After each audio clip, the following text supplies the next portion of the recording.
जय श्री महाकाल।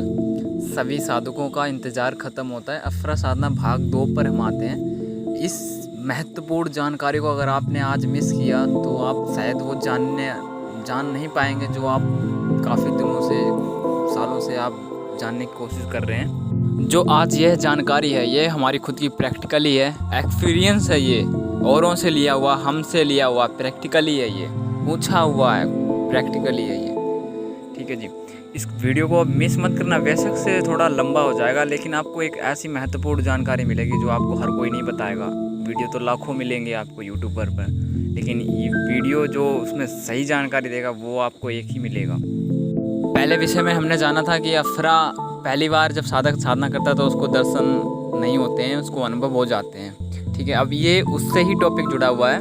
आप इसको गौर से ध्यान से सुनना, मैं क्या बोल रहा हूँ समझने की कोशिश करना। इसको जब साधक साधना करता रहता है उसको मतलब अनुभव नहीं होने लग जाते हैं, तब साधक को करना क्या होता है, ये बिल्कुल महत्वपूर्ण जानकारी है क्योंकि ये हर कोई नहीं बताएगा। देखो सुनो, जो परी साधना होती है उसमें क्या परी किससे चलती है? इत्रों से चलती है। इत्र, सेंट नहीं, ना परफ्यूम, ना इत्र से। इत्र अलग होती है, वो नेचुरल होता है इत्र। ठीक है, नेचुरल खुशबू होती है उसमें, इत्र, उसको इत्र बोला जाता है। तो वो इत्रों से चलती है। परियां जो होती हैं उनकी साधना इत्रों से चलती है। ठीक है, सेम यही एक चीज़ आती है जिस पर लागू होती है। देखो, अगर जितनी कमरे में खुशबू होगी इत्र की उतनी जल्दी परी आपके पास आकर्षित होगी, प्रभाव होगा उसका, इतनी जल्दी उसका आगमन होगा आपके पास में। जितना आपके शरीर में इत्र होगा, जितना कमरे में इत्र होगा, सब कुछ आगमन होगा उस परी का बहुत जल्दी ही।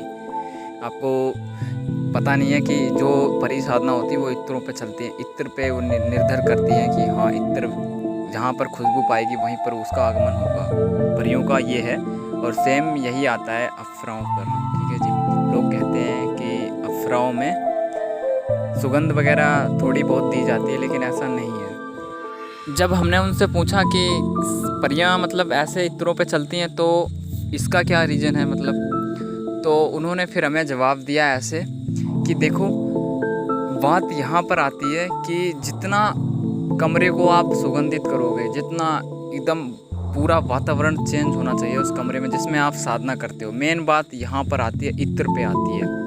ठीक है, तभी साधक को अनुभव होते हैं। आप थोड़ा सा सेंट लगा लोगे, हाथों पे परफ्यूम इत्र लगा लोगे, थोड़ा कपड़ों पे, बस इससे कुछ नहीं होने वाला, इससे कुछ नहीं होने वाला। या फिर आपकी ऊर्जा लेवल ऊपर होना चाहिए, तब होगा।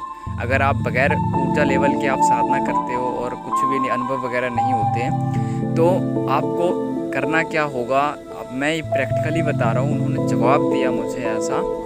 सबसे पहले आपको करना यह होगा कि जिस कमरे में आप साधना करते हो उस कमरे को ऐसा बना दो, मतलब ऐसा बना दो कि उसमें इत्र से पूरा नहला दो कमरे को। आप बोलेंगे कि इतना पैसा क्या तुम दोगे, तो मैं ये नहीं कहता कि आप पूरे इत्र को, मतलब ऐसा कर दो कि उसके कोने कोने से इत्र की खुशबू आए, कमरे के कोने कोने से इत्र की खुशबू आए।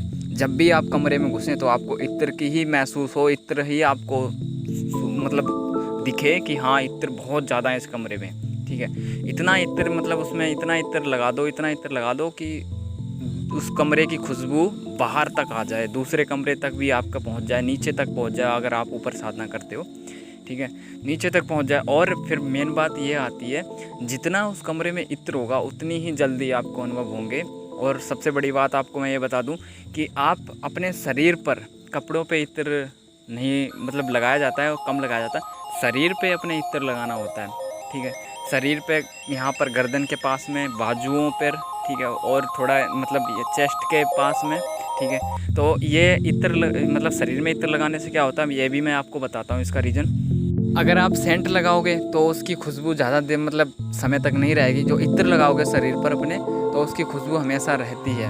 ठीक है, जब आपकी साधना कंप्लीट होती है, जब आप मतलब बाहर निकलते हैं तो आपको बस वही इत्र की खुशबू आने शुरू हो जाती है, इत्र की खुशबू आती रहती है। ठीक है, तो इससे क्या होता है कि आपने नहा भी लिया, नहाने के बाद सुबह हो गई, सुबह के बाद आप कहीं पर भी जाते हो तो जो आपके शरीर में इत्र लगा रहता है उसकी खुशबू आप तक पहुंचती रहती है। तो आपको ऐसा महसूस होता है कि मैंने कल रात को साधना की थी, तो उसके कारण आपको उस साधना की याद आती रहती है।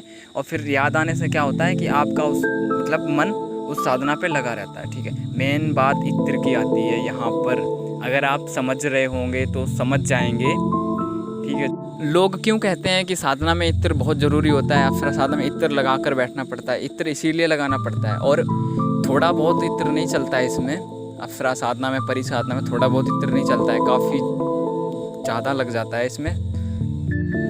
इसीलिए वह लोग कहते हैं कि मतलब इत्र ज़रूरी होता है साधना में। इत्र मतलब बहुत ज़रूरी होता है, इत्र भी देना पड़ता है शक्ति को आंगो पंचोपचार पूजन में। तो आगे आपको इतना याद रखना है, जब भी आपकी साधना ख़त्म होती है, जैसे आप सुबह स्नान करते हैं, स्नान करने के बाद आपको वही एक दूसरा इत्र वही सेम होना चाहिए, दूसरा इत्र अपने बॉडी पर लगाना चाहिए, ताकि आपको साधना की महसूस होता रहे कि हाँ मैंने कल रात को की थी, उस साधना में आपका मन लगा रहे। ठीक है, तो आप कहीं पर भी जाएंगे, अकेले जाएंगे या मतलब कहीं पर भी रहेंगे, तो वो खुशबू आपके मतलब पहुँचती रहेगी।